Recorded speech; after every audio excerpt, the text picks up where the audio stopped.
வணக்கம். ஒரு தடவை ஸ்டூடெண்ட் கிளாஸ்க்கு வர முடியலன்னு சொல்லி இந்த மாதிரி மெசேஜ் பண்ணியிருந்தாங்க. Sorry ma'am, I am unable to attend the class today. I am in outside. நான் வெளியில் இருக்கிறேன் அப்படின்னு சொல்லணும்னு நினச்சேன்.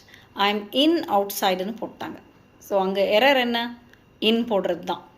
இன் இல்லாமல் ஐ எம் அவுட்சைடுன்னு சொல்லணும். ஏன் இன் போடக்கூடாதுங்கிறத பார்க்க போகிறோம். அவுட்சைடே அங்கே அட்வர்பாக தான் ஃபங்க்ஷன் பண்ணுது. அதனால் அதுக்கு முன்னால் ஒரு ப்ரெப்பசிஷன் தேவையில்லை. ஐ எம் அவுட்சைடுன்னு சொன்னாலே போதும். பட் எதனால நம்ம இன் போடணும் போல் இருக்குது நம்மளுக்கு லேர்னர்ஸ்க்கு? வெளியில். அந்த இல்லுனாலே நம்ம இன் போடணும்னு நினச்சிக்கிறோம். எப்படி சில நேரங்களில் நம்ம குனா டூ போடணும்னு நினச்சிக்கிறோமோ அதே மாதிரி ஒரு எரர் தான் இது. ஸோ அவுட் சைடு அட்வர்பாக மட்டும்தான் வருமா? இன்னும் சில பார்ட்ஸ் ஆஃப் ஸ்பீச்சாகவும் வரும், நவுனாக வரும், அட்ஜெக்டிவாக வரும், ப்ரெப்பசிஷனாக கூட வரும். ஸோ ஒன்றுக்கும் ஒரு எக்ஸாம்பிள் சென்டென்ஸ் பார்ப்போமா? நவுனாக பார்க்கலாம். Everything looks good on the out side. இது கேள்விப்பட்டிருக்கீங்களா? வெளியில் பார்க்கும்போது எல்லாம் நல்லாயிருக்கு.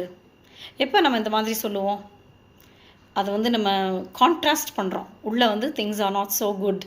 வெளியில் பார்க்கும்போது எக்ஸ்டர்னல் அப்பியரன்ஸ், தி அவுட் சைடு அப்பியரன்ஸ் நல்லாயிருக்கு.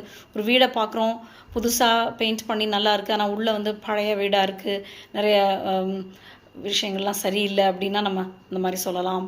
இல்லை ரெண்டு பேர் ஒரு ரிலேஷன்ஷிப் பார்க்குறதுக்கு ரொம்ப ஹாப்பியாக பீஸ்ஃபுல்லாக இருக்க மாதிரி இருக்கலாம், பட் உள்ளே ஏதாவது ப்ராப்ளம்ஸ் இருக்கலாம்.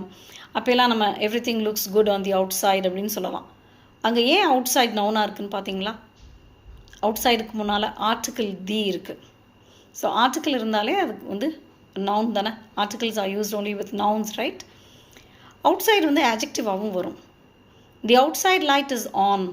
வெளி லைட் எரியுது அப்படின்னு சொல்கிறதுக்கு நம்ம the outside light is ஆன்னு சொல்லலாம். The outside cover of the book is குட்னு சொல்லலாம். வெளியில் இருக்கிற cover, okay. The inside, the outside cover, அதெல்லாம் நம்ம சொல்லுவோம். தி அவுட் சைட் கேட்டுன்னு சொல்லுவோம். உள்ளே ஒரு கேட் இருக்கும், வெளியில் ஒரு கேட் இருக்கும். ஸோ அங்கேயெல்லாம் அது அட்ஜெக்டிவாக இருக்குது. ப்ரெப்பசிஷனாக கூட வரும். We are standing outside the gate, stand outside the door, அந்த மாதிரி சொல்லும்போது அவுட் சைட் ப்ரெப்பசிஷனாக இருக்குது. ஓகே.